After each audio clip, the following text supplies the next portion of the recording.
Good morning. Crazy കപ്പിൾസിന്റെ പുതിയൊരു വീഡിയോയിലേക്ക് എല്ലാവർക്കും സ്വാഗതം. നമ്മളിപ്പോൾ കുറച്ച് ദിവസമായി കണ്ടിട്ട് വീഡിയോസ് ഇട്ടിട്ട് കുറച്ച് ദിവസമായി. അപ്പോൾ അതിനകത്ത് ആരും പിണക്കോ പരിവോ ഒന്നും വിചാരിക്കരുത് കേട്ടോ. കണ്ടിന്യൂസ് ആയിട്ട് വീഡിയോസ് ഇനി തുടർച്ചയായിട്ട് ഇടുന്നതായിരിക്കും.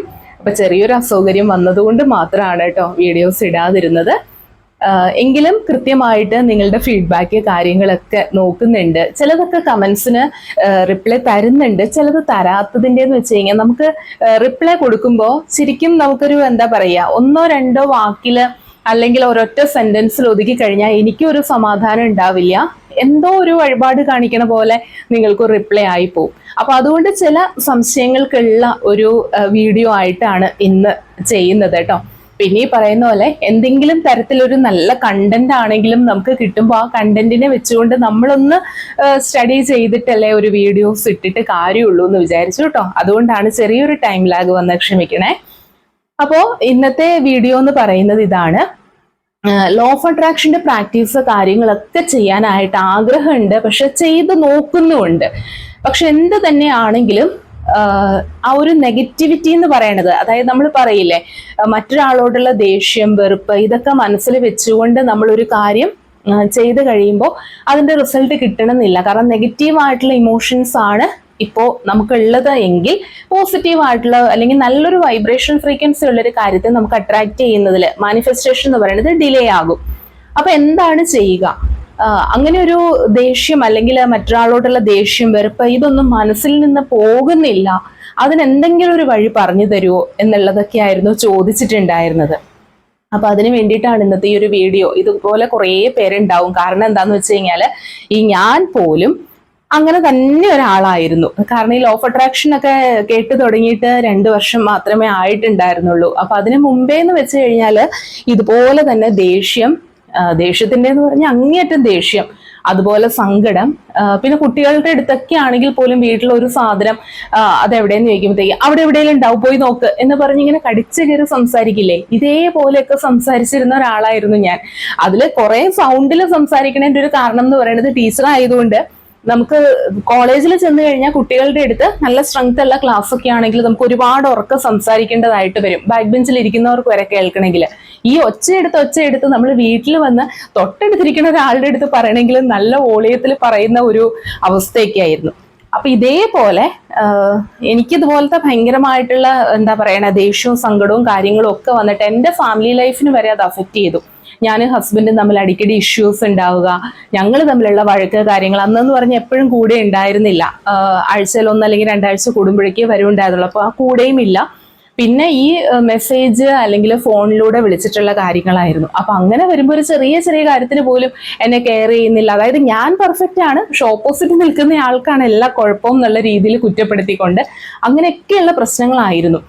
ഇങ്ങനെ വന്ന് അതിൽ നിന്നും ഇപ്പോഴത്തെ ഞാൻ എന്ന് പറയുന്നത്, അതായത് എനിക്കൊരു സോഫ്റ്റ് ആയിട്ട് പോലും ഇങ്ങനെ സംസാരിക്കാൻ പറ്റുമെന്ന് തിരിച്ചറിഞ്ഞത്, ബേസിക്കലി അൾട്ടിമേറ്റ് ആയിട്ടുള്ള ഒരു സന്തോഷം സമാധാനം കുടുംബത്തിൽ ഉണ്ടാവണു എന്നുള്ളത്, ഹസ്ബൻഡുമായിട്ടുള്ള റിലേഷൻഷിപ്പ് വളരെ മെച്ചപ്പെട്ടു എന്നുള്ളത്. ഇപ്പോ എന്ന് പറഞ്ഞു കഴിഞ്ഞാൽ അതുപോലെയാണ് കേട്ടോ ആൾ എന്നെ കെയർ ചെയ്യണതും കാര്യങ്ങളും. തിരിച്ചും നമുക്ക് ആ ഒരു സ്നേഹം കാര്യങ്ങളൊക്കെ ഇപ്പോഴാണ് ഫീൽ ചെയ്യണത്. ഇതൊക്കെയാണല്ലോ ഞാൻ നഷ്ടപ്പെടുത്തി കളഞ്ഞത് ഇത്രയും കാലം എന്നുള്ളത് നമ്മൾ ചിന്തിച്ചു പോകുന്നത് പോലും ഇപ്പോഴാണ്. അപ്പോൾ ഇങ്ങനെയുള്ള പോസിറ്റീവായിട്ടുള്ള ഈ മാറ്റങ്ങളൊക്കെ എന്നിലേക്ക് വന്നിട്ടുണ്ട് എങ്കിൽ തീർച്ചയായിട്ടും ഇതെല്ലാവർക്കും നമ്മൾ മനസ്സ് വിചാരിച്ചാൽ പറ്റുന്ന കാര്യങ്ങളേ ഉള്ളൂ. എനിക്കും ദേഷ്യവും ഇതൊക്കെ ഉണ്ടായിട്ടുണ്ട്. അപ്പോൾ ഞാനും അതുപോലെ നെഗറ്റീവായിട്ടുള്ളൊരു പേഴ്സൺ ആയിരുന്നു ആദ്യം എന്നാണ് ഈ പറഞ്ഞു വന്നത്. അതിൽ നിന്നും പോസിറ്റീവിലേക്ക് മാറാനായിട്ട് ഏറ്റവും ആദ്യം ഞാൻ ഇതുപോലെ ഭയങ്കരമായിട്ടൊരു ഡിപ്രഷൻ അടിച്ചിരുന്ന സമയത്താണ് നമുക്ക് ഒന്നുകിൽ നമ്മൾ എന്താ ചെയ്യുന്നത്, ഇതുപോലെ മോട്ടിവേഷണൽ വീഡിയോസ് അല്ലെങ്കിൽ ആരെങ്കിലും ഒരാൾ നമ്മളെ സമാധാനിപ്പിക്കാനുണ്ടെങ്കിൽ ആ രീതിയിൽ, പിന്നെ ആ ടൈമിലൊക്കെ നമുക്ക് ഭക്തി കൂടും അല്ലെ. ഇത്തിരി വിഷമിച്ചിരിക്കുന്ന സാഹചര്യമൊക്കെ ആണെങ്കിൽ നമുക്ക് ഈശ്വരവിശ്വാസം കുറച്ച് അധികം കൂടുതലാവും. പ്രാർത്ഥനാ കാര്യങ്ങൾക്കൊക്കെ ഒരു പരിധിവരെ അല്ല നമ്മളെ ഹീൽ ചെയ്യാനായിട്ടുള്ള കഴിവുണ്ട്. അപ്പൊ ആ രീതിയിലൊക്കെ ഭക്തിമാർഗത്തിലൊക്കെ ആയി. അത് കഴിഞ്ഞപ്പോൾ ഞാനിങ്ങനെ ഒരു തവണ യൂട്യൂബിൽ സ്ക്രോൾ ചെയ്തപ്പോഴാണ് അരവിന്ദ് സാറിന്റെ ഒരു വീഡിയോ കാണാനിടയായത്. അപ്പൊ അതിൽ ആദ്യം തന്നെ ഒരു ആളുടെ സക്സസ് സ്റ്റോറി പറഞ്ഞതിന് ശേഷമാണ് അത് എന്ത് പ്രാക്ടീസ് ആണ് ചെയ്യേണ്ടതെന്നുള്ളത് അതിനകത്ത് പറഞ്ഞിരുന്നത്. അത് കേട്ടപ്പോഴാണ്, അതൊരു നമ്പർ ഉണ്ടായിരുന്നു, ഞാൻ സാറിനെ വിളിച്ചു, കോണ്ടാക്ട് ചെയ്തു, എൻ്റെ പ്രശ്നങ്ങൾ കാര്യങ്ങളൊക്കെ ഞാൻ പറഞ്ഞു. അത് പറഞ്ഞു കഴിഞ്ഞപ്പോൾ സാർ ഇതുപോലെ എൻ്റെ അടുത്ത് കുറേ കാര്യങ്ങളൊക്കെ സംസാരിച്ചു കേട്ടോ. ഇങ്ങനെ കുറേ പ്രാക്ടീസ് കാര്യങ്ങളൊക്കെ എനിക്ക് പറഞ്ഞു തന്നു. അതിലൊക്കെ പറഞ്ഞു തന്നതെന്ന് വെച്ച് കഴിഞ്ഞാൽ ഒരു പില്ലോ മാനിഫെസ്റ്റേഷൻ ടെക്നിക്കൊക്കെ ഉണ്ട്. എനിക്ക് ഭയങ്കരമായിട്ട് അത് എഫക്റ്റീവായി. കാരണം ഹസ്ബൻഡ് ഇതുപോലെ വഴക്കായിട്ട് ഞങ്ങൾ ഒരു തവണ അങ്ങോട്ടും ഇങ്ങോട്ടും ഒക്കെ പറയാൻ പാടില്ലാത്തതും ഒക്കെ ഈ മെസ്സേജ് ആകുമ്പോൾ നമ്മൾ അങ്ങോട്ടും ഇങ്ങോട്ടും ഒക്കെ അയക്കൂലോ, അങ്ങനെ അയച്ച് എന്നെ ബ്ലോക്ക് ചെയ്തിട്ടുണ്ടായിരുന്നു. അപ്പോൾ ഇതുപോലൊരു പില്ലോ മാനിഫെസ്റ്റേഷൻ ടെക്നിക്ക് ചെയ്തതിന്റെ പിറ്റേ ദിവസം ഞാൻ കണ്ണു തുറന്ന് ഫോൺ എടുത്ത് നോക്കുമ്പോൾ ബ്ലോക്ക് മാറ്റി. അപ്പൊ എനിക്ക് ഭയങ്കര വിശ്വാസമായി ഇതിലേക്ക്. അങ്ങനെയാണ്. അപ്പൊ എന്തെങ്കിലും ചെറിയ ചെറിയ കാര്യങ്ങൾ വന്നു കഴിയുമ്പോൾ നമുക്കൊരു വിശ്വാസം വരുമല്ലോ. പക്ഷേ ഈ ലോ ഓഫ് അട്രാക്ഷൻ ക്ലാസ്സിൽ ജോയിൻ ചെയ്തിട്ട് തുറന്നു പറയാനുള്ളൂ, അതായത് 1000 above എന്തായിരുന്നു ഫീസ്. അപ്പൊ അത് ഫീസൊക്കെ അടച്ച് ജോയിൻ ചെയ്ത് ക്ലാസ് ഒക്കെ കഴിയുമ്പോഴും ഞാൻ പറഞ്ഞില്ലേ, ഓരോ ക്ലാസ്സിന്റെ ഇത് കഴിഞ്ഞ് കഴിയുമ്പോൾ നമുക്ക് എന്തെങ്കിലും ഒരു സക്സസ് സ്റ്റോറി പറയാനായിട്ട് വേണം. അപ്പൊ എൻ്റെ അടുത്തത് ചോദിക്കല്ലേ ദൈവമേ, കാരണം എനിക്കൊന്നും പറയാനില്ല എന്നുള്ള ഒരു ഇതായിരുന്നു എനിക്ക്. ഒന്നും തന്നെ പ്രത്യേകിച്ച് എനിക്ക് നേടിയതായിട്ടൊന്നും എനിക്ക് ഫീൽ ചെയ്തിട്ടുണ്ടായിരുന്നില്ല. അപ്പോഴാണ് ഞാൻ പിന്നെ ഇതുപോലെ വന്നിട്ട് അടുത്ത ആളുടെ ക്ലാസ്, ആശാ മാമിന്റെ ക്ലാസ്സിൽ ജോയിൻ ചെയ്തിട്ടുണ്ട്. ഫൈനലിയാണ് സുജ ടീച്ചറിന്റെ ക്ലാസ്സിലൊക്കെ ജോയിൻ ചെയ്തു. അപ്പൊ ഇതിലൂടെയൊക്കെ എനിക്കിങ്ങനെ ജോയിൻ ചെയ്തിട്ട് ഓരോരോ ടെക്നിക്കും പ്രാക്ടീസും ടാസ്കും ഒക്കെ ഇവര് തരുന്നുണ്ട്. ഈ സംഭവങ്ങളൊക്കെ ഞാൻ ചെയ്യുമ്പോഴും എൻ്റെ മനസ്സിലെന്ന് പറയണത് എന്തോ ഒന്ന്, അതായത് എന്തൊക്കെ നമുക്ക് പറഞ്ഞ് മനസ്സിലാക്കാൻ അറിയില്ല. എനിക്കൊന്നെ ഇപ്പൊ ഈ എഫക്റ്റീവ് ആകുന്നില്ല, ഇതൊന്നും എനിക്ക് സെറ്റ് ആവുന്നില്ല, വർക്ക് ആവുന്നില്ല എന്നുള്ളവർക്ക് ചിലപ്പോൾ നിങ്ങൾക്ക് മനസ്സിലാക്കാൻ പറ്റുമായിരിക്കും. നമ്മളെ എന്തോ ഒന്ന് പിടിച്ചു വലിക്കണ പോലെ, അല്ലെങ്കിൽ എന്തോ ഒരു നെഗറ്റിവിറ്റി മനസ്സിൽ ഇങ്ങനെ കൊണ്ടുവന്ന് തരികയാണ്. ഇതൊന്നും ശരിയാവാൻ പോകുന്നില്ല. അതായത് കണ്ടിന്യൂസ് ആയിട്ട് നമ്മളെ കൊണ്ട് ഒരു കാര്യവും ചെയ്യിക്കുന്നില്ല. അല്ലെങ്കിൽ ആ ചെയ്യുന്നതിന് ഇപ്പൊ പില്ലോ മാനിഫെസ്റ്റേഷൻ ചെയ്തപ്പോൾ എനിക്ക് പെട്ടെന്ന് റിസൾട്ട് കിട്ടി. പക്ഷെ പിന്നെയുള്ള ഓരോരോ കാര്യങ്ങൾ ചെയ്യുമ്പോൾ റിസൾട്ട് ഡിലേ ആയി വരികയാണ്. അതൊന്നും കിട്ടുന്നില്ല. അല്ലെങ്കിൽ ബാക്കിയുള്ളവരുമായിട്ട് കമ്പയർ ചെയ്തിട്ടാണ് എനിക്ക് ആ പ്രശ്നം വന്നതെന്നുള്ളതൊക്കെ പിന്നീടാണ് ഞാൻ തിരിച്ചറിഞ്ഞത്. അപ്പൊ എനിക്ക് ഒറ്റ കാര്യമുള്ളൂ, ഞാൻ ചെയ്തത് ഇതാരും എനിക്ക് പറഞ്ഞു തന്നിട്ടല്ല. കുറേ കാര്യങ്ങളുണ്ടല്ലോ, ഗ്രാറ്റിറ്റ്യൂഡ്, അഫർമേഷൻ, മെഡിറ്റേഷൻ, ഇത് മൂന്നുമാണ് ഇതിന്റെ കീ ആസ്പെക്ട് എന്ന് പറയണത്. ഇത് മൂന്നും നമുക്ക് വേറൊന്നും ചെയ്തില്ലെങ്കിലും ഡെയിലി നമ്മൾ മെഡിറ്റേഷൻ ചെയ്യുക, അതുപോലെ ഗ്രാറ്റിറ്റ്യൂഡ് നമ്മൾ എഴുതുക, പറയുക, വിഷ്വലൈസ് ചെയ്യുക. അഫർമേഷനും അതുപോലെ തന്നെ നമ്മൾ എഴുതുക, പറയുക, അത് വിഷ്വലൈസ് ചെയ്യുക. മിറാക്കിൾ ആയിട്ടുള്ള റിസൾട്ട് ഉണ്ടാകുന്ന, അല്ലെങ്കിൽ ഈ ലോ ഓഫ് അട്രാക്ഷന്റെ എല്ലാത്തിന്റെയും ഒരു ബേസ് എന്ന് പറയുന്നത്, അതിന്റെ ഒരു അടിത്തറ എന്ന് പറയുന്നത് ഈ മൂന്ന് കാര്യങ്ങളിലൂടെയാണ് മെയിൻ ആയിട്ട് പോയിക്കൊണ്ടിരിക്കുന്നത്. പക്ഷെ ഇതിനകത്ത് എനിക്ക് മെഡിറ്റേഷൻ എന്ന് പറയുന്നത് ശരിയായ രീതിയിൽ ചെയ്യാൻ എനിക്ക് അറിയണ്ടായിരുന്നില്ല. മെഡിറ്റേഷൻ ഞാൻ ഇഷ്ടപ്പെട്ട് തുടങ്ങിയതും ഞാൻ ഫോളോ ചെയ്തതും ആശാ മാമിന്റെ ക്ലാസ് കേട്ട് കഴിഞ്ഞപ്പോഴാണ്. അതേ മെഡിറ്റേഷൻ ആണ് കേട്ടോ ഞാനിപ്പോ നമ്മുടെ ചാനലിലും കൊടുത്തിട്ടുള്ളത്. അതേ വേയിൽ തന്നെയാണ് ഞാൻ ചെയ്യുന്നത്, ഇപ്പോഴും ചെയ്യുന്നത് അതേ രീതിയിൽ തന്നെയാണ് ആ മെഡിറ്റേഷൻ. പിന്നെ ഗ്രാറ്റിറ്റ്യൂഡ്, അഫർമേഷൻ. ഈ ഗ്രാറ്റിറ്റ്യൂഡിന്റെ കാര്യം പറഞ്ഞപ്പോഴാണ് ഫസ്റ്റ് ക്ലാസ്സിൽ എൻ്റെ അടുത്ത് പറഞ്ഞ ഒരു കാര്യം എന്ന് വെച്ച് കഴിഞ്ഞാൽ, നിങ്ങൾക്ക് ലഭിച്ചിട്ടുള്ള 5 ബ്ലെസ്സിങ്സിന്, 5 അനുഗ്രഹങ്ങൾക്ക് നന്ദി പറയുക. ഈ 5 അനുഗ്രഹങ്ങൾ ഏതാ? ഒരു ടാസ്ക് ആണത് നമ്മളുടെ അടുത്ത് തന്നത്. ഈ 5 അനുഗ്രഹം എന്ന് പറഞ്ഞിട്ട് ഞാനിങ്ങനെ ഇരിക്കുകയാണ് പേനയും പിടിച്ചിട്ട്. എന്താ ഇപ്പൊ എനിക്കുള്ളത്? ഇത് ഞാൻ പറയണത് 2 വർഷം ബാക്കിലുള്ള കാര്യങ്ങളാണ് കേട്ടോ ഈ പറയുന്നത്. ഞാനിരുന്ന് ആലോചിക്കുക, എനിക്കിപ്പോ എന്താ ഉള്ളത്? പ്രത്യേകിച്ച് പറയാനായിട്ട് ഒന്നുമില്ല. നിലവിലൊരു ജോലി ഉണ്ട് എന്നുള്ളൊരു തന്നെ, അതൊരു പ്രൈവറ്റ് കോളേജിലെ ജോലിയാണ്. അപ്പോ വേറൊന്നും എനിക്കിപ്പോ പറയാനായിട്ടില്ല എന്ന രീതിയിൽ എനിക്കൊന്നും ഇല്ല, എഴുതാനൊന്നും എനിക്ക് കിട്ടുന്നില്ല. ആ ഒരവസ്ഥയായിരുന്നു. അപ്പോഴാണ് സാറ് തന്നെ ഇങ്ങനെ ഓരോന്ന് ചോദിച്ചിട്ട്, നിങ്ങൾക്ക് ഇത് കാണാൻ പറ്റുന്നില്ലേ? അപ്പൊ ഈ കാഴ്ചശക്തി നിങ്ങൾക്കുണ്ട്, ഇതില്ലാത്ത എത്രയോ ആളുകളുണ്ട്. അപ്പൊ കണ്ണ് കാണാൻ പറ്റാത്തവരുണ്ട്. അപ്പൊ നിങ്ങൾക്ക് കാഴ്ചശക്തി ഉള്ളതിന് നന്ദി പറയാം. അതുപോലെ നിങ്ങൾ ആരോഗ്യത്തോടെ ഇരിക്കുന്നതിന് അതിന് നന്ദി പറയാം, അല്ലെ? അതുപോലെ ഞാൻ സംസാരിക്കുന്നു, എനിക്ക് കേൾക്കാൻ സാധിക്കുന്നു, ആ കേൾവി ശക്തിക്ക്, അതുപോലെ സംസാരിക്കാനുള്ള എൻ്റെ കഴിവിന്, ഗന്ധം തിരിച്ചറിയാനുള്ള എൻ്റെ കഴിവിന്, മറ്റാരുടെയും സഹായം കൂടാതെ എനിക്ക് എൻ്റെ കാര്യങ്ങൾ നടക്കാനും നിൽക്കാനും ഓടാനും ചാടാനും എൻ്റെ ജോലികൾ ചെയ്യാനും എനിക്ക് സാധിക്കുന്നു. എനിക്കൊരു ജോലിയുണ്ട്, ഇൻകം ഞാൻ ഏൺ ചെയ്യുന്നുണ്ട്. അപ്പൊ ആ ഇൻകം, എത്രയോ പേർക്ക് ജോലി ഇല്ലാത്തവരുണ്ട്. അപ്പൊ നിങ്ങൾക്ക് ജോലിയില്ലേ? അതിന് നന്ദി പറയും. ഇങ്ങനെ പറഞ്ഞ് തന്നപ്പോഴാണ് ഭഗവാനെ എന്തെല്ലാം കാര്യങ്ങളിൽ ഞാൻ ബ്ലെസ്ഡ് ആണ് എന്ന് തിരിച്ചറിയുന്നത്. അപ്പോ ഈ ഗ്രാറ്റിറ്റ്യൂഡ് നമ്മൾ ഫീൽ ചെയ്തുകൊണ്ട്, അതായത് എനിക്കതുണ്ട്, വേറൊരാള് വെറുതെ പറഞ്ഞിട്ട് ഞാൻ എന്തോ വേണ്ടി പറയുന്ന പോലെയല്ല. അഫർമേഷനൊക്കെ ഞാൻ ഒരുവിധം അങ്ങനെയായിരുന്നു പറഞ്ഞു തരുന്നത്. ആദ്യമൊക്കെ ശരിക്കും ആ ഫീല് വന്നിട്ടായിരുന്നില്ല പറഞ്ഞിരുന്നത്. പക്ഷെ ഈ ഗ്രാറ്റിറ്റ്യൂഡ് പറയുമ്പോൾ നമുക്കതുണ്ട്. അത് മനസ്സിലാക്കി തരികയാണ്. നിങ്ങൾക്ക് ഇന്ന കാര്യങ്ങളുണ്ട്, ഇതുപോലും ഇല്ലാത്ത ആളുകൾ, നിങ്ങൾക്ക് കിടക്കാൻ ഒരു വീടുണ്ട് അല്ലെ, നിങ്ങൾക്കൊരു വീടുണ്ട് എന്നുള്ളതിൽ നിങ്ങൾ അനുഗ്രഹീതയാണ്. കാരണം ഇതും ഇല്ലാത്ത ആളുകൾ ഉണ്ട്. അതുപോലെ തന്നെ നമ്മൾ റോഡിലൂടെ നടന്നു പോകുമ്പോൾ ഭിക്ഷ യാചിക്കുന്ന ആളുകളുണ്ട്. ചിലപ്പം സ്ത്രീകളായിരിക്കും, നമ്മുടെയൊക്കെ അമ്മമാരുടെ പ്രായമുള്ളവരായിരിക്കും. അവരാഗ്രഹിച്ചിട്ട് അതിലേക്ക് വന്നതല്ല. അങ്ങനെ വെച്ച് നോക്കുമ്പോൾ നമുക്ക് ആരുടെയും മുമ്പിൽ കൈ നീട്ടേണ്ട ഒരു ആവശ്യം വരുന്നില്ല. അതിന് നന്ദി പറയുക. ഇങ്ങനെ ഈച്ച് ആൻഡ് എവരി കാര്യങ്ങൾ നമ്മൾ ഒരു ദിവസം കാണുന്നതും കേൾക്കുന്നതുമായിട്ടുള്ളത് പറഞ്ഞു തരാൻ തുടങ്ങിയപ്പോൾ 1 2 3 4 5 5 അല്ല, അതിലപ്പുറം നമുക്ക് എഴുതാനും പറയാനുള്ള കാര്യങ്ങൾ ഉണ്ട് എന്നുള്ളത് മനസ്സിലായി. ഇങ്ങനെ ഞാൻ ഒരു 30 days, അതായത് കറക്റ്റ് ഒരു മാസം ഞാൻ ചെയ്ത രീതി പറയാം. എൻ്റെ അടുത്ത് പറഞ്ഞു തന്നതും അങ്ങനെയാണ്. ഒരു നോട്ട്ബുക്ക്, പേന എടുത്തിട്ട് ഇപ്പൊ ഈ നെഗറ്റിവിറ്റി ഉള്ള ആളുകൾ, അതൊരു തെറ്റൊന്നും അല്ല. കാരണം ഞാൻ നേരത്തെ പറഞ്ഞ പോലെ നെഗറ്റീവ് എന്ന് പറയണത്, നെഗറ്റീവ് എനർജിക്ക് ആരുടെയും അനുവാദം വേണ്ട നമ്മളിലേക്ക് വരാൻ. പോസിറ്റിവിറ്റിയാണ് നമ്മൾ ക്രിയേറ്റ് ചെയ്ത് എടുക്കേണ്ടത്. അത് വെറുതെ വരുകയില്ല. അപ്പോൾ പിന്നെ നമുക്ക് ആ പോസിറ്റിവിറ്റി ഉണ്ടാക്കി എടുക്കേണ്ടതുണ്ട്. അതിനായിട്ട് നമുക്ക് ആ നെഗറ്റിവിറ്റി റിമൂവ് ചെയ്യാൻ വേണ്ടി ചെയ്യാവുന്ന ഒരു കാര്യമാണ്, ഹാപ്പിനെസ് ക്രിയേറ്റ് ചെയ്യാൻ വേണ്ടി ചെയ്യുന്ന ഒരു ഐഡിയ ആണ്. നിങ്ങൾ ഡെയിലി രാവിലെ പരമാവധി നിങ്ങൾക്ക് എഴുന്നേക്കാൻ പറ്റുന്ന ഒരു സമയം നേരത്തെ തന്നെ ഉണരുക. കാരണം രാവിലെ ഉള്ളതിന് നല്ലൊരു പോസിറ്റീവ് എനർജി നമ്മളിലേക്ക് ക്രിയേറ്റ് ചെയ്യാൻ പറ്റും. അതുകൊണ്ടാണ് ഈ ബ്രഹ്മമുഹൂർത്തത്തിൽ ഉണരുക. ഇപ്പം എല്ലാവരും ഇപ്പം യൂട്യൂബിലൊക്കെ വളരെ ട്രെൻഡിങ് ആയിട്ട് പോയിക്കൊണ്ടിരിക്കുകയാണ് ബ്രഹ്മമുഹൂർത്ത വിളക്ക്. വാസ്തവമാണ്, 100% സത്യമായിട്ടുള്ള കാര്യങ്ങളാണ് അതൊക്കെ. അതിൻ്റെ വീഡിയോ ഞാൻ ഇടാം. കാരണം ഞാനിത് നേരത്തെയും ചെയ്യുന്ന കാര്യമാണ്. പക്ഷെ അതിന്റെ പേരിങ്ങനെ ആണെന്നോ അല്ലെങ്കിൽ 5 തിരിയിട്ട വിളക്ക് കത്തിക്കുക എന്നുള്ളത്, അതിങ്ങനെ ചെരാതിൽ വെച്ച് കത്തിക്കുന്നതൊക്കെ ഞാൻ ഇപ്പോഴാണ് ഇതിനകത്ത് കണ്ടും മനസ്സിലാക്കിയും വരുന്നത്. പക്ഷെ അത് ചെയ്ത് നോക്കിയിട്ടുണ്ട്, ഒരുപാട് നല്ല മാറ്റങ്ങൾ അതിനകത്ത് വരുന്നുണ്ട് കേട്ടോ. അപ്പൊ ആ ഒരു ടൈമിന് തീർച്ചയായിട്ടും അതിൻ്റെതായ എനർജി ഉണ്ട് എന്ന് കരുതിക്കൊണ്ട് 3 മണിക്ക് 3:30 എഴുന്നേക്കണം എന്നൊന്നുമല്ല. നിങ്ങൾ 6:30 ഉണരുന്നവരാണെങ്കിൽ അതിന് 5:30 അങ്ങനെ നോക്കൂ. അപ്പോൾ കുറച്ച് നേരത്തെ നിങ്ങൾ എഴുന്നേക്കുക, നന്നായിട്ട് തണുത്ത വെള്ളത്തിൽ പോയിട്ട് മുഖം ഒന്ന് കഴുകുക. ഓക്കെ, അപ്പം ബെഡിൽ കിടന്നുകൊണ്ട് തന്നെ ഞാൻ പറഞ്ഞില്ലേ, നമുക്ക് കണ്ണു തുറന്നപ്പോൾ തന്നെ ജീവനോടെ ഉണ്ട്. ഇന്നത്തെ ഒരു ദിവസം നമുക്ക് ഈ ഭൂമിയിൽ ജീവിക്കാനുള്ള അവസരം കിട്ടിയിട്ടുണ്ട്. ഓക്കെ, അപ്പൊ അതിനുള്ള നന്ദി ഉണ്ട് നമുക്ക്. നന്നായിട്ട് തണുത്ത വെള്ളത്തിൽ മുഖം കഴുകിയിട്ട് വന്നിട്ട് ഒരു ബുക്കും പേനയും എടുക്കുക. എന്നിട്ട് നിങ്ങൾ ഡേ 1, അതിപ്പോ എന്ന് വേണമെങ്കിൽ സ്റ്റാർട്ട് ചെയ്യാം, അല്ലാണ്ട് 1-ാം തീയതി തന്നെ വേണമെന്നൊന്നും ഇല്ല കേട്ടോ. നിങ്ങൾക്ക് ഏപ്രിൽ 17-ാം തീയതിയോ 18-ാം തീയതിയോ എപ്പോഴാണോ നിങ്ങൾ ഈ വീഡിയോ കാണണേന്ന് വെച്ച് കഴിഞ്ഞാൽ അതിന്റെ പിറ്റേ ദിവസം തുടങ്ങി അത് ഡേ 1 ആയിട്ട് നിങ്ങൾ കരുതുക. എന്നിട്ട് ഒരു കാര്യത്തിന് നിങ്ങൾ ഗ്രാറ്റിറ്റ്യൂഡ് എഴുതണം, ബുക്കിൽ എഴുതണം കേട്ടോ. പറയല്ല, പറയുന്നതും ഉണ്ട്, പക്ഷെ ഇതിപ്പോ നിങ്ങൾ ചെയ്യേണ്ടത് എഴുതണം.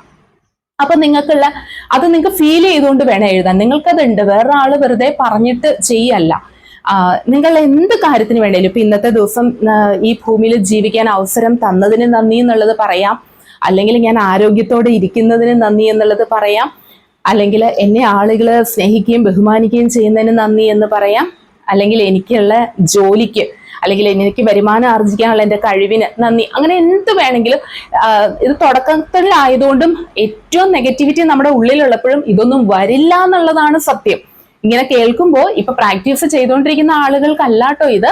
ഈ ഭയങ്കര മൈൻഡ് നമ്മുടെ നെഗറ്റീവായിട്ട് ഒരു എന്താ പറയാ, നമുക്ക് ഒന്നിനൊരു പ്രതീക്ഷ, നെഗറ്റീവ് എന്ന് പറഞ്ഞു കഴിഞ്ഞാൽ ഇപ്പൊ ശരിക്കും ഒരു നിരാശ, ഒരു പ്രതീക്ഷ നഷ്ടപ്പെട്ട ഒരവസ്ഥ. അപ്പൊ എന്തിനോടൊരു വിരക്തി, ഇങ്ങനെ നിൽക്കുന്ന ഒരു സിറ്റുവേഷനിൽ ഇതൊന്നും വരില്ല. നമ്മൾക്കുള്ള ബ്ലെസ്സിങ്സ് പറയാൻ പറഞ്ഞാൽ ഇതൊന്നും നമ്മുടെ മൈൻഡിലേക്ക് തോന്നില്ല എന്നുള്ളതാണ്. അപ്പൊ നമുക്ക് എന്താണ് നമുക്ക് നമ്മുടെ മൈൻഡിലേക്ക് ഫീൽ ചെയ്യുന്ന ഒരു കാര്യം, അത് നിങ്ങൾ ആ ബുക്കിൽ എഴുതുക. നിങ്ങൾക്കുള്ള ഒരു കാര്യം ഡേ 1 അത് എഴുതിയതിനു ശേഷം നിങ്ങൾ ആദ്യം ഇത് ഉറക്കെ ഒന്ന് വായിക്കണം, ഒച്ചത്തിൽ തന്നെ വായിക്കണം. അതിനുശേഷം അതിനേക്കാൾ ഒന്ന് സൗണ്ട് കുറച്ചത് വായിക്കുക. ഇനി മൂന്നാമത് നിങ്ങൾ മനസ്സിൽ അത് പറയാം. മനസ്സിൽ പറയുമ്പോൾ നിങ്ങൾ കണ്ണുകൾ അടച്ച് അത് മനസ്സിൽ പറയാം. ആ പറയുന്നതിനോടൊപ്പം എനിക്കതുണ്ട്, ആ ഉണ്ട് എന്നുള്ളത് നമ്മുടെ മനസ്സിലൊന്ന് കാണുക. അതിന് ആത്മാർത്ഥമായിട്ട്, അതിനാണ് നമ്മുടെ കൈ നെഞ്ചത്ത് വെച്ചിട്ട് നമ്മൾ നന്ദി പറയുക യൂണിവേഴ്സിന്റെ അടുത്ത്. ഓക്കെ, ഡേ 1 കഴിഞ്ഞു. ഇനി നിങ്ങൾ അന്നത്തെ നിങ്ങളുടെ കാര്യങ്ങളൊക്കെ നോക്കുക. രാത്രി കിടക്കാൻ നേരത്ത് നമ്മൾ ഈ റിവൈൻഡ് ചെയ്യില്ലേ, ഇപ്പൊ വീഡിയോ ഒക്കെ ആണെങ്കിലും നമുക്ക് ബാക്കി അടിച്ച് നമുക്ക് പോയി ആദ്യം തുടങ്ങി കാണുക എന്ന് പറയണ പോലെ ഇന്നത്തെ ദിവസം രാവിലെ സ്റ്റാർട്ട് ചെയ്ത ഇടം തുടങ്ങി രാത്രി കിടന്നുറങ്ങുന്ന വരെ എന്തൊക്കെ കാര്യങ്ങൾ നിങ്ങളുടെ ലൈഫിൽ വന്നു, നിങ്ങൾ കണ്ടും കേട്ടും നിങ്ങൾ അനുഭവിച്ചിട്ടുള്ളതായ കാര്യങ്ങൾ മൊത്തം റിവൈൻഡ് ചെയ്യുക. അതിൽ പോസിറ്റീവ് നെഗറ്റീവ് ഒക്കെ ഉണ്ടാവും, അതൊന്നും നിങ്ങൾ ഫിൽട്ടർ ചെയ്യേ വേണ്ട, ജസ്റ്റ് റിവൈൻഡ് ചെയ്യുക. അപ്പൊ നമ്മുടെ മെമ്മറി പവറും കൂടും. രാവിലെ തുടങ്ങി ഓർഡറിൽ നമ്മൾ ആ കാര്യങ്ങൾ ഓർത്തെടുക്കാനായിട്ട് നോക്കുക. അതിലേതെങ്കിലും ഒരു കാര്യം, എന്തെങ്കിലും ഒരു നല്ല പ്രവൃത്തിയോ നമുക്ക് സന്തോഷം കിട്ടുന്നതായിട്ടോ എന്തെങ്കിലും ഉണ്ടോ എന്ന് നമ്മൾ തന്നെ ഒരു സെൽഫ് ഇവാലുവേഷൻ നടത്തി നോക്കുക. ഇനി അത് കഴിഞ്ഞു നിങ്ങൾ സാധാരണ പോലെ കിടന്നുറങ്ങുക. ഡേ 2 പിറ്റേ ദിവസം നിങ്ങൾ രാവിലെ ഇതുപോലെ തന്നെ ഉണരുന്നു. പറ്റുമെങ്കിൽ നിങ്ങൾ today is the best day, അതായത് ഇന്നത്തെ ദിവസമാണ് എനിക്ക് ഏറ്റവും മനോഹരമായിട്ടുള്ള ഒരു ദിവസം, എൻ്റെ ജീവിതത്തിലെ എല്ലാ കാര്യങ്ങളും എനിക്ക് അച്ചീവ് ചെയ്യാനുള്ള ഇന്നാണ് ആ നല്ല ദിവസം എന്ന് പറഞ്ഞുകൊണ്ട് തന്നെ മനസ്സിൽ പറഞ്ഞാൽ മതി. ഉണരുന്നു, വീണ്ടും തണുത്ത വെള്ളത്തിൽ പോയി മുഖം കഴുകുന്നു. ഈ തണുത്ത വെള്ളം എന്നുള്ളതിൽ ഞാൻ ഒരു പോസിറ്റീവ് ആയിട്ടുള്ള കാര്യങ്ങൾ വരാൻ വേണ്ടിയിട്ടൊരു വീഡിയോസ് ചെയ്തിട്ടുണ്ട്. നമ്മുടെ കുറച്ച് മോർണിംഗ് ഹാബിറ്റിലൊക്കെ അതിൽ ഐസ് ക്യൂബ് വാട്ടറിൽ നമ്മുടെ ഫേസ് ഒന്ന് ഡിപ്പ് ചെയ്യുന്ന, ഏതാനും സെക്കൻഡുകളൊന്ന് ഫേസ് ഡിപ്പ് ചെയ്യുന്നത് ഒരുപാട് നല്ലതാണ്. ഫേസിനും നല്ലതാണ്, സ്കിൻ ഗ്ലോ ചെയ്യാൻ നല്ലതാണ്, നമ്മുടെ ഉറക്കച്ചടവൊക്കെ മാറാനായിട്ട് നല്ലതാണ്, ഒരു ഉണർവ് ഒരു ഫ്രഷ്നെസ് നമുക്ക് ഉണ്ടാവാനായിട്ടൊക്കെ നല്ലതാണ് കേട്ടോ.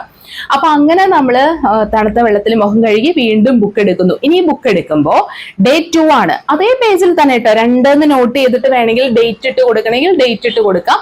ഇന്ന് എഴുതുമ്പോൾ പുതിയൊരു കാര്യത്തിനായിരിക്കണം നിങ്ങൾ നന്ദി പറയേണ്ടത്. ചിലപ്പോൾ തലേ ദിവസം സംഭവിച്ചാൽ എന്തെങ്കിലും ഒരു നല്ല കാര്യം നിങ്ങൾ ചെയ്തിട്ടുണ്ട് എങ്കിൽ, മറ്റാർക്കെങ്കിലും ഒരു സന്തോഷം കൊടുക്കുന്ന ഒരു പ്രവൃത്തി, അല്ലെങ്കിൽ ആരിൽ നിന്ന് എന്തെങ്കിലും നിങ്ങൾക്ക് കിട്ടിയിട്ടുണ്ടെങ്കിൽ അത് ഒരു അപ്രീസിയേഷൻ ആയിക്കോട്ടെ, എന്തെങ്കിലും ഒരു കാര്യം നിങ്ങൾക്ക് ലഭിച്ചിട്ടുണ്ടെങ്കിൽ അതിന് അങ്ങനെ നിങ്ങൾക്ക് ഓർത്തെടുത്തുകൊണ്ട് അതിന് നന്ദി പറയാം. എന്നിട്ട് അതും ഇതുപോലെ തന്നെ ആദ്യം ഒച്ചത്തിൽ വായിക്കുന്നു, പിന്നെ അതിനേക്കാൾ ഓളിയം കുറച്ച് പറയുന്നു, പിന്നെ മനസ്സിൽ പറയുന്നു, മനസ്സിൽ പറയുന്നതിനോടൊപ്പം അതൊന്ന് വിഷ്വലൈസ് ചെയ്യുന്നു. ഇനി ആ ഡേ 1 കാര്യം കൂടെ നിങ്ങളൊന്ന് വായിക്കുന്നു. വീണ്ടും 3-ാമത്തെ ദിവസം ആവുമ്പോൾ ഇങ്ങനെ 30 ദിവസം കറക്റ്റ് ഒരു മാസം ചെയ്ത് കഴിയുമ്പോൾ 30 കാര്യങ്ങൾ നിങ്ങൾക്കുണ്ട്, 30 കാര്യങ്ങളിൽ നിങ്ങൾ ബ്ലെസ്ഡ് ആണ് എന്ന് നിങ്ങൾക്ക് മനസ്സിലാവും. ഇത് എത്രത്തോളം നിങ്ങൾക്ക് കണ്ടിന്യൂ ചെയ്യാൻ പറ്റുമോ അത്രത്തോളം നല്ലത്. ഈ 30 ദിവസങ്ങൾ കൊണ്ട് ഞാൻ ഉറപ്പായിട്ട് 100% എനിക്ക് ഗ്യാരണ്ടി തരാൻ പറ്റുന്ന ഒരു കാര്യമാണ്. ഇത് മാത്രം നിങ്ങൾ ചെയ്ത് പോകുമ്പോഴത്തേക്കും ആ ഡേ 1 മുമ്പ് ഉണ്ടായിരുന്ന നിങ്ങളും 30 ദിവസം ഈ ഒരു പ്രാക്ടീസ് ഇത് മനസ്സറിഞ്ഞ് ചെയ്യണം കേട്ടോ. വെറുതെ ആർക്കോ വേണ്ടിയിട്ട് എന്തോ ചെയ്യാതെ നിങ്ങൾ അത് മനസ്സിൽ ഫീൽ ചെയ്തുകൊണ്ട് ചെയ്യാണ് എങ്കിൽ ഈ 30 ദിവസം കഴിഞ്ഞ് നിങ്ങളൊരു ഇവാലുവേഷൻ നടത്തുമ്പോൾ സംതിങ് ഹാപ്പൻഡ് എന്ന് പറയണ പോലെ നിങ്ങളിൽ തന്നെ നിങ്ങൾ അറിയാതെ നിങ്ങളുടെ മനസ്സിൽ, നിങ്ങളുടെ സബ് കോൺഷ്യസ് മൈൻഡിൽ എന്തൊക്കെയോ പ്രവർത്തിക്കുന്നതിന്റെ ഒരു ഫീലിങ്സ് നിങ്ങൾക്ക് മനസ്സിലാക്കാൻ സാധിക്കും. ഇതെനിക്ക് പറഞ്ഞു തരാൻ പറ്റില്ല, കാരണം ഇത് അനുഭവിച്ചറിയുന്ന ഒരു കാര്യമാണ്.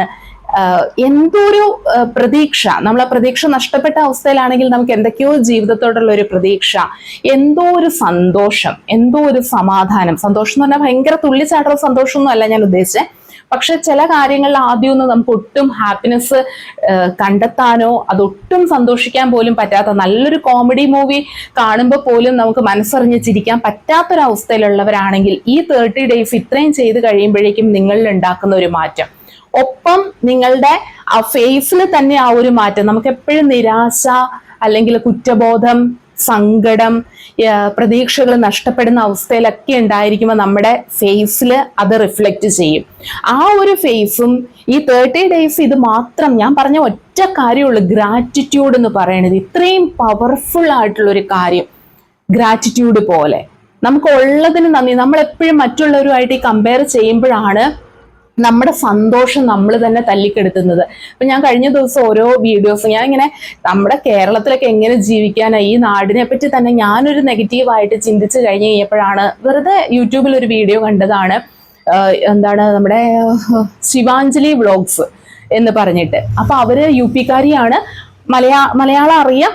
അപ്പൊ മലയാളത്തിലാണ് അവരുടെ വ്ളോഗ് എല്ലാം. അപ്പൊ അവിടുത്തെ അവസ്ഥകളും കാര്യങ്ങളും ഒക്കെ കാണിച്ചുകൊണ്ടുള്ളൊരു വ്ളോഗായിരുന്നു. അത് കണ്ടപ്പോഴാണ് ഭഗവാനെ ഈശ്വര, നമ്മൾ താമസിക്കുന്ന സ്ഥലം എത്ര എന്താ പറയണേ, കേരളം എന്ന് പറയുന്നത് വർണ്ണിക്കാൻ വാക്കുകളില്ല. അപ്പൊ തന്നെ മനസ്സിൽ ഒരുപാട് നന്ദി, നമുക്ക് ഇവിടെ ജീവിക്കാൻ പറ്റിയതിൽ, ഇത്രയും നല്ലൊരു നാട്ടിൽ നമുക്ക് വെള്ളമുണ്ട്, വെളിച്ചമുണ്ട്, ഒക്കെയുണ്ട്. ഇതുപോലെ കഴിഞ്ഞ ദിവസം നമ്മുടെ കണ്ണൂരല്ലേ ആറളം ഫാമില് കാട്ടാന ആക്രമണത്തിന്റെ കുറെ ഇങ്ങനെ അതിന്റെ വീഡിയോസ് ഞാനിങ്ങനെ കണ്ടു കഴിഞ്ഞപ്പോഴാണ് ഈശ്വര അവിടെയൊക്കെ രാത്രി ആളുകള് നാളെ രാവിലെ താൻ ഉണ്ടാവുമോ, അതായത് കാട്ടാന വന്ന് ആക്രമിക്കുവോ, നാളെ ജീവനോടെ ഉണ്ടാവൂന്ന് പോലും പേടിച്ച് രാത്രി ഉറക്കമില്ലാതെ കഴിയുന്ന കുടുംബങ്ങള്, അധികവും വയസ്സായിട്ടുള്ള 2 ആളുകൾ മാത്രമൊക്കെയുള്ള വീട്. അപ്പൊ അത് വെച്ച് നോക്കുമ്പോൾ ഭഗവാനെ നമ്മൾ എന്ത് സുഖമായിട്ട് രാത്രി ഇവിടെ ഉറങ്ങുന്നു, എന്ത് സേഫ് ആയിട്ട് നമ്മൾ ഇവിടെ താമസിക്കുന്നു. ഇവിടെ നമുക്ക് വന്യമൃഗങ്ങളുടെ ശല്യങ്ങളോ കാര്യങ്ങളോ ഒന്നുമില്ല. അപ്പൊ ഇങ്ങനെ ഓരോന്നും നമ്മൾ കാണുമ്പോഴാണ് നമ്മൾ അതിൽ എത്ര ബ്ലെസ്ഡ് ആണ്, എത്ര അനുഗ്രഹങ്ങൾ നമുക്ക് ഉണ്ടെന്ന് നമ്മൾ നോക്കി പോണതുണ്ടല്ലോ. നമ്മുടെ താഴേക്കിടയിലുള്ളവരെ ഇല്ലായ്മയിലേക്ക് നോക്കുമ്പോഴാണ്. എത്ര പേര് ഭക്ഷണം കഴിക്കുമ്പോൾ പ്രാർത്ഥിച്ചിട്ട് തന്നെ വലിയ പ്രാർത്ഥനകളൊന്നും ചൊല്ലിയിട്ടെന്നുള്ളതല്ല ഉദ്ദേശം, എങ്കിലും കഴിക്കാൻ എടുക്കുന്ന ഭക്ഷണത്തിന് ദൈവമേ അതാ കിട്ടിയല്ലോ, അതെനിക്കിപ്പോൾ കഴിക്കാൻ സാധിച്ചല്ലോ എന്നുള്ള ഒന്ന് നെഞ്ചത്തൊന്ന് കൈവച്ചിട്ട് കഴിക്കുന്ന എത്ര ആളുകൾ ഉണ്ട് എന്നൊന്ന് കമന്റ് ചെയ്യണേ. കാരണം നമ്മൾ രാവിലെ ഭക്ഷണം കഴിക്കാനായിട്ട് എടുത്തു, ഈ സമയത്ത് ഭക്ഷണം ഉണ്ടായിട്ട് കഴിക്കാൻ പറ്റാത്തവരും ഇല്ലാത്തതിന്റെ പേരിൽ കഴിക്കാൻ പറ്റാത്തതുമായിട്ടുള്ള ആളുകളുണ്ട് നമ്മുടെ നാട്ടില് തീർച്ചയായിട്ടും. അപ്പൊ അതും ഒരു കാരണമാണ്. ഇങ്ങനെയൊക്കെ വരുമ്പോഴാണ് നമുക്ക് എന്തൊക്കെയോ ഉണ്ട്, ഇല്ലായ്മയിൽ നിന്നും നമുക്കതുണ്ട് എന്നുള്ള സത്യം തിരിച്ചറിഞ്ഞിട്ട് ഇനി വാടക വീട്ടിൽ കഴിയുന്നവരാണെന്ന് വെച്ചിട്ട് ഒന്നും വിഷമിക്കേണ്ട ആവശ്യമില്ല. കാരണം എന്താ വെച്ചാൽ വാടക കൊടുക്കുന്നതുകൊണ്ടാണ് നിങ്ങൾക്ക് ആ വീട്ടിൽ താമസിക്കാൻ പറ്റാത്തത്. അല്ലെങ്കിൽ ഒരു 3-4 മാസം വാടക കൊടുക്കാതിരുന്നു കഴിഞ്ഞാൽ ഉടമസ്ഥൻ നിങ്ങളെ അവിടുന്ന് പറഞ്ഞു വിടും അല്ലേ. അപ്പൊ നിങ്ങൾക്ക് ആ വീട്ടിൽ താമസിക്കാൻ സാധിക്കുന്നുണ്ടെങ്കിൽ നിങ്ങൾക്ക് വരുമാനം ആർജിക്കാനുള്ള കഴിവുണ്ട്, നിങ്ങൾക്ക് വാടക കൊടുക്കാനുള്ള കഴിവിന് നന്ദി പറയുക. പണത്തെ ഒരിക്കലും പ്രാകാതിരിക്കുക.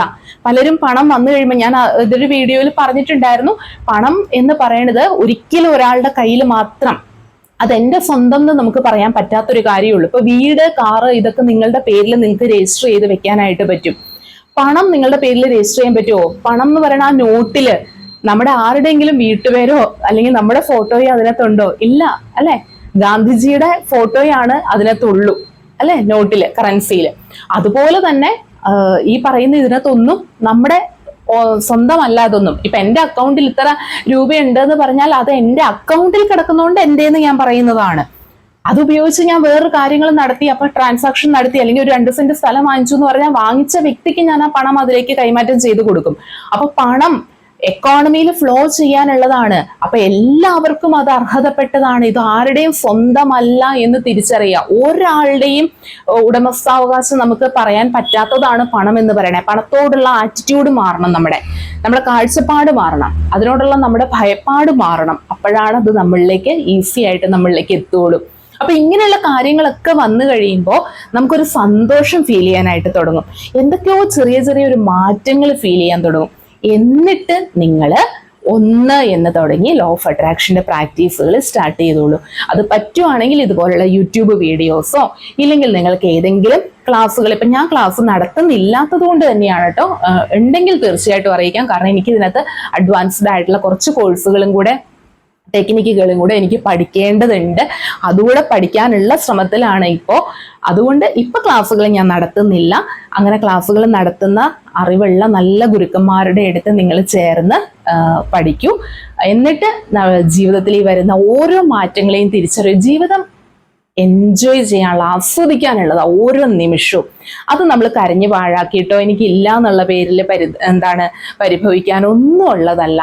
എല്ലാ നിമിഷവും നമ്മൾ ആസ്വദിക്കുക. ഭൂമിയിൽ നമുക്ക് എത്രത്തോളം സമയം ഉണ്ട് എന്നുള്ളതൊന്നും അറിയില്ല. പക്ഷെ ആ ഉള്ള സമയം നമ്മൾ വളരെ ഹാപ്പി ആയിട്ട്, സ്നേഹത്തോടു കൂടി, സമാധാനത്തോടു കൂടി, നല്ലൊരു കുടുംബജീവിതവും എല്ലാ ആളുകളുമായിട്ട് മിങ്കിൾ ചെയ്ത് നല്ലൊരു വ്യക്തിത്വം രൂപീകരിക്കാനും ഒക്കെ ആയിട്ട് സാധിക്കട്ടെ എന്ന് ആശംസിച്ചുകൊണ്ട് ഇന്നത്തെ ഈ ഒരു വീഡിയോ ഇവിടെ അവസാനിപ്പിക്കുകയാണ്. മറ്റൊരു വീഡിയോയുമായിട്ട് നമുക്ക് ഉടനെ തന്നെ കാണാം കേട്ടോ. താങ്ക്